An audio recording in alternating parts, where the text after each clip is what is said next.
This is LP Giobbi.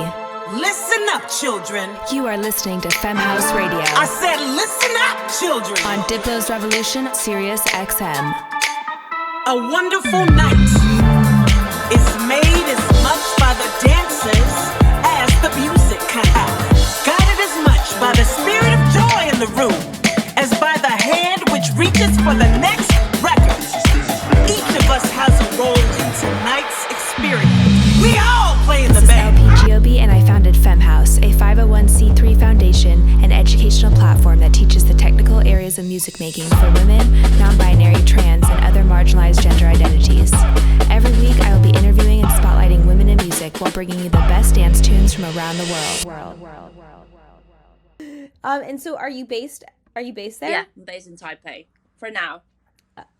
Amazing. What is it like there? I've never been. It's pretty similar to Tokyo and Hong Kong. It's like a combination of Tokyo and Hong Kong. Like, yeah, cool. culture-wise, it's more like Hong Kong, but like all the shops and everything, because Taiwan and Japan has a really tight relationship, so people love the stuff from Japan, so we have a lot of stuff like Japanese shop here. God, that is so cool. I've never been to Japan or Asia. I'm dying to go. It seems so awesome. You tour all over. You did North America and Asia and Europe. How much time do you spend at home? Barely. So I actually made a count by the end of last year. So I took like 96 flights last year. So basically like every three days I have to fly. That is wild. That's really wild. Yeah. Last year I spent 20 days at home. So I know. You know the feeling. You definitely know. It's so intense getting on an airplane that often is so hard on your body.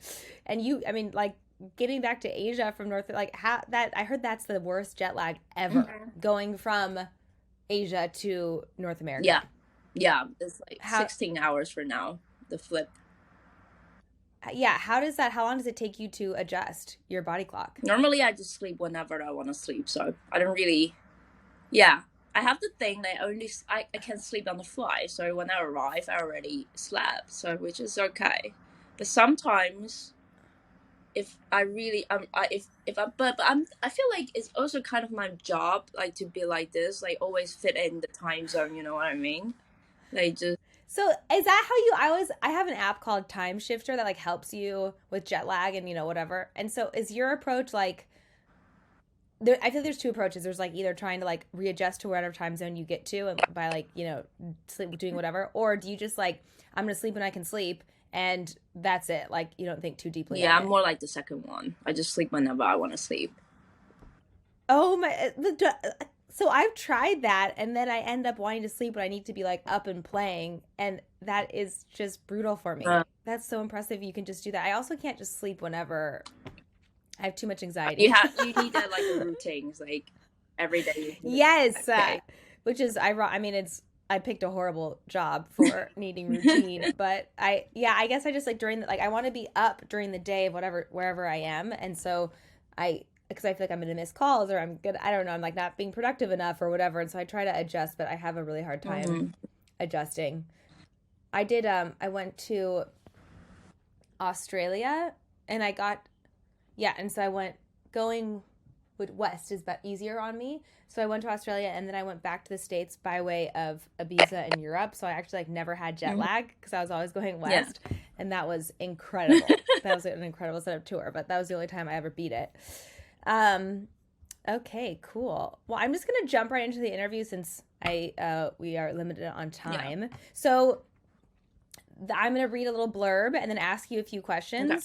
And that is the portion that will live on this portion moving forward is the portion that will live on the radio show. And it's just 5 to 10 minutes. It's pretty short and quick. That's good. You are with LP Giobbi on Femme House Radio, and our next guest is DJ, producer, and cellist RayRay. Her music flows from hip-hop, R&B, trap, drumstep, up to high-paced funk, disco, electro, and bass music. She has performed at Asia's major music festivals and worked with everyone from local Taiwanese artists to Skrillex and Steve Aoki. She won the Red Bull 3-Style DJ competition, has given a TED Talk, and has performed at South by Southwest, ADE, Glastonbury, Tomorrowland, Sonar, and more. RayRay, it is a pleasure to have you on Femhouse Radio. Hello, it's my idea. Yay! So you released your debut album in November of last year. What is your favorite track on the album and why? I like all of them, but if I really have to pick one, that would be the collab with Jana. It's called Butterfly. That one is. And why is it? Because like I always love to work with female artists and also especially Jana she's also Asian and then she's from US. Like it's just like a really cool combination between two of us, and she's a woman, and like we don't even need to discuss like what we're gonna write, and then just clip. We just clash, That's really cool. Yeah. That is so awesome. So how did that collaboration come to be? Did you send her a track, or did she send you a vocal idea first, or which one came So first? I really love her like pop-ish like vibe like on her production. So I actually come up with the song because my music's more like banger, like really hard music, and then sometimes it goes really to experimental. So I just make a beat and I send to her, and I ask her like, oh, do you want to come up some top lines for this? And maybe because both of us can speak Mandarin, so I said maybe we should put a second language in this song, and it will do good both in US and Asia as well. And she's down, and she came up with the top line real quick and sent it back to me, and I say, yo, we really need to get this done, and I will be in US like in a couple of days. And so we just sit in the studio and finish the records. Yeah. That is amazing. Yeah. Oh, how fun to be able to start it remotely and then get to finish it together. That's so rare for a touring artist like yourself. Yeah, it's awesome. I know you were very influenced by fashion. You did a hip-hop campaign with Elle in Taiwan, which was very cool. How does fashion influence your music, or how are these influences reflected on your album? Actually, if you see all the artwork, so I have a great team there. They have so many cool ideas when it comes to fashion and all because I also love that. I love wearing different kind of like cool clothes and then well-designed clothes. And I feel like this is just part of the project, like, and not just about the music, but also vision wise as well.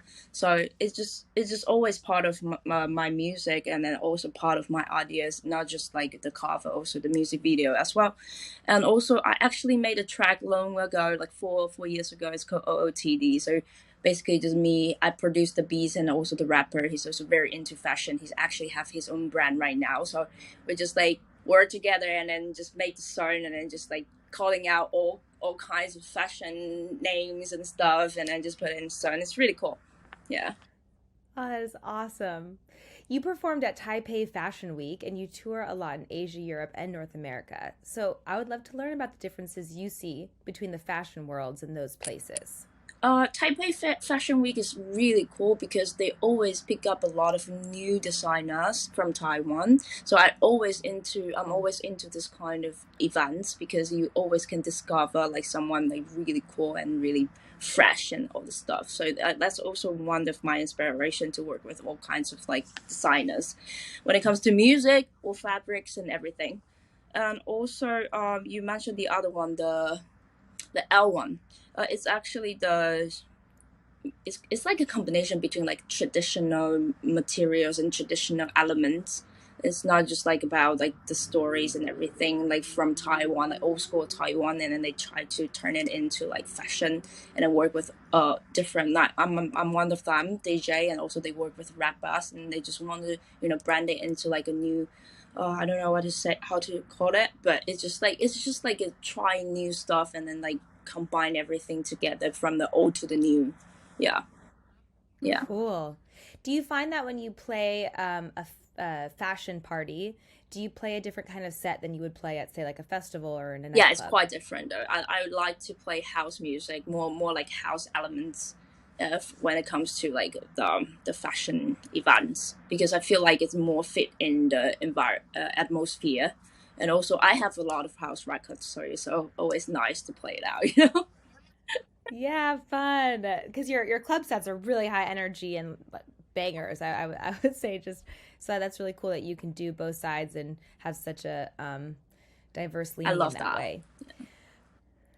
lastly, what do you have coming up? Any shows or projects that you want to highlight? I'm actually doing the remix album, like for like in early April, mid-April, I think, and then I'm still collecting all the music from the remixer, and also I'm adding 2 brand new songs in this remix album. So it's just like a follow-up from my album, because my album dropped like by the end of this year, so I feel like it should be continued to get some hyped, because that's a 10 tracks album. I spending the whole year to making the album, so I want more.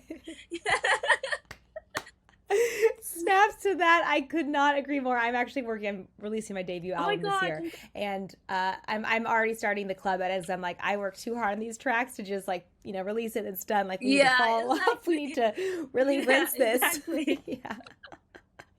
I get that. Well, thank you so much for being a guest on Femme House Radio. Femme House is a huge fan of what you're doing. You're a huge inspiration to women all over the globe. So thank you so much. Hope you have a good day.